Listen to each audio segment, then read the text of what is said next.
We're back on Morning Trade Live. Let's focus on Novo Nordisk. The stock was downgraded today at Morgan Stanley. More on that coming up in a bit. The weight loss drug trade has lost some luster.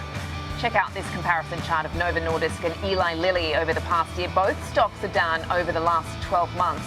Novo down more than 35% during that time frame. And that is the focus of the morning trade. Joining us now for a closer look at Novo Nordisk is Schwab Network host Marley Kayden. Very good morning to you. Happy Monday, Marley. What more can you tell us about what the analysts are saying over at Morgan Stanley? And good morning to you, Sam. Yes, Morgan Stanley, like you said, downgraded Novo Nordisk today. Downgraded them to underweight from equal weight. Gave them a price target of $47. Now, that's a drop down from $59. That was their previous price target. It's also the most pessimistic target that exists in any Wall Street firm that covers Novo Nordisk right now. They're saying that this is tied to the semaglutide weight loss drug that they carry, but it's not tied to the weight loss component. They're in testing to see if their blockbuster semaglutide can work in fighting dementia. Now, those results are expected in the coming weeks, and Morgan Stanley analysts say that they believe that those results are going to reveal a failure. You can see Ozempic on the screen there. They are the makers of Ozempic, and that is the drug they're testing to see if it will fight dementia, but they don't think that it is going to come out in the positive when those results are released, saying that failure should trigger a high single-digit % share price decline. So also looking for shares to drop here. They're also seeing lower and slower weight loss prescription growth in the U.S. markets as Ozempic sales have been declining over the last few months, while Eli Lilly's Mounjaro, which is their weight loss drug, are growing at a linear trajectory. So you showed the two stock comparisons side by side, Lilly considerably above Novo Nordisk, and their sales indicate that as well.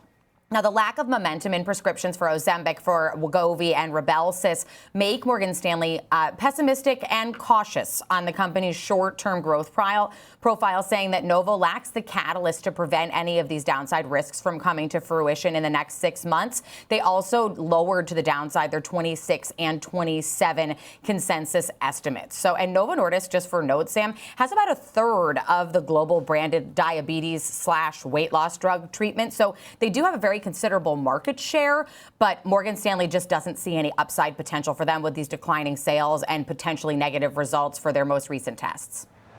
Yeah, it just feels like these companies can't really catch a break, even though they do continue to come out with these positive developments. To your point, Marley, obviously they've got a bit of overhang with regards to the competition, some of this compounding as well. So this just adds to another bit of sentiment, which is why we're seeing things on the decline today. Thank you so much for getting us across that note from Morgan Stanley. Let's trade it now with Charles Moon, stock strategist at Prosper Trading Academy. Good morning to you, Charles. How are you approaching your example trade for Novo?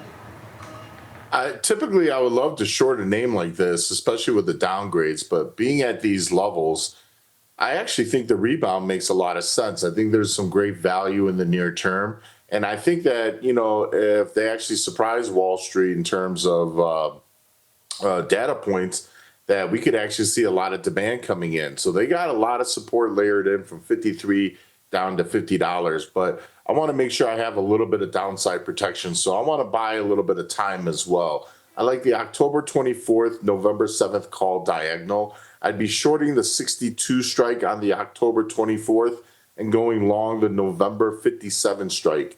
I feel that you could get this appropriately priced around 260 for the spread. Now, I wouldn't take on much risk. I wouldn't let it zero out. I'd probably only risk around 40% because that means it's breaking down pretty hard through that $50 price range. And, again, it might be a little touch and go to the upside. I'd probably be looking to take some off at around 50% gains and then trying to work the rest at around 80%. It could be even more. I think that the rebound, if it actually gathers a little bit of steam, could carry this stock back up to 66. Now, that's very optimistic, but that's kind of why it's touch and go. It's all depending on how obviously Wall Street digests the news and trades the stock. But, with stocks at kind of this valuation, this time of the year with the market performance, I'm looking for more rebounds than continuations to the downside. Okay, a good look at Novo Nordisk is on the decline today to the tune of 1%. Charles, just getting your overall thoughts on the market today as we kick things off on what's going to be a pretty important, crucial week on the jobs data front. How are you looking at the positioning of the markets this morning? How would you characterize trade? Well, it just seems like the markets are also a little concerned about the government shutdown that could possibly happen as well. There's just a lot of things that I've seen that has been irrational or irregular, so to speak. A lot of the strongest performers over the last month came cratering down last week. A lot of profit taking was being initiated, especially in the Mag 7 names. They've had some struggles to gain some traction to the upside as well. So it looks like the market's in a bit of a wait and see pattern.